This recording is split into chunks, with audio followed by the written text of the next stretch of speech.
hearing you need a new valve body for that Shudder in your GM 9-speed? Let's talk about that.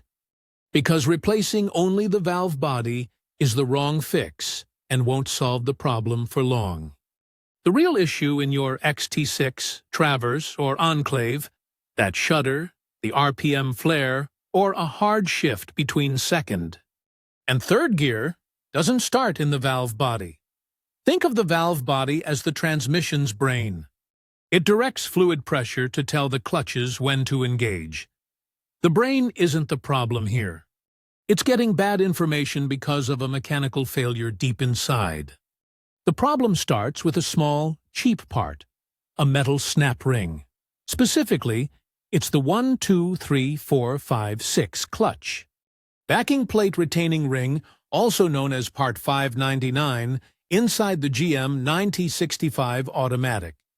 The original factory. Ring can be slightly out of round. Over thousands of shifts, it flexes and fatigues until it breaks. When it snaps, the heavy steel clutch plate behind it can now move and flex. This lets the clutch pack slip and burn up, creating a lot of fine metal debris. That metal debris is the real killer. It flows everywhere the transmission fluid goes. It's like pouring fine sand into the transmission's hydraulic circuits. These tiny, sharp particles get into the valve body and jam the small valves and solenoids that control shifting. They also get carried into the torque converter, where they grind away at the sensitive lockup surface.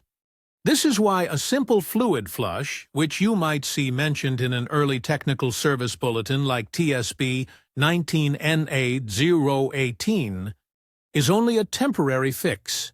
It might wash away some of the loose debris and make the transmission behave for a little while, but the broken part is still in there, making more metal every time you drive. The real fix is outlined in a later, more complete bulletin, TSB 20NA136, which details a full teardown. So, the correct way to fix this starts with understanding the scale of the job. This is not a quick repair that can be done with the transmission in the car. The entire unit has to be removed and brought to a bench for a complete disassembly. Any shop quote that doesn't include the labor for a full removal and teardown is for the wrong job. Once it's open, the broken factory snap ring is removed and replaced with an updated, thicker part. But the repair doesn't stop there. The housing that holds the clutches, known as the 1 reverse and 1, 2, 3, 4, 5, 6 clutch piston housing, or part number 590, is almost always damaged when the ring fails.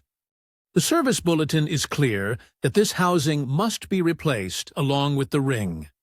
With the transmission apart, you have to inspect the other components for damage from the metal debris. You'll need to check the torque converter's lockup surface. If you can see or feel grooves cut into the normally smooth metal, it has to be replaced, and the original valve body is now a liability. It's full of that same embedded metal, ground deep into its soft aluminum channels. You can never truly clean it all out. Trying to reuse it is just a guarantee that the problem will come back. A new valve body is needed, but it's one of the last parts of the complete repair, not the only part. If you only replace the valve body, you've left the metal-making factory running inside your transmission. The brand new valve body will get contaminated, the Shudder will return, and you will end up paying for this entire job a second time.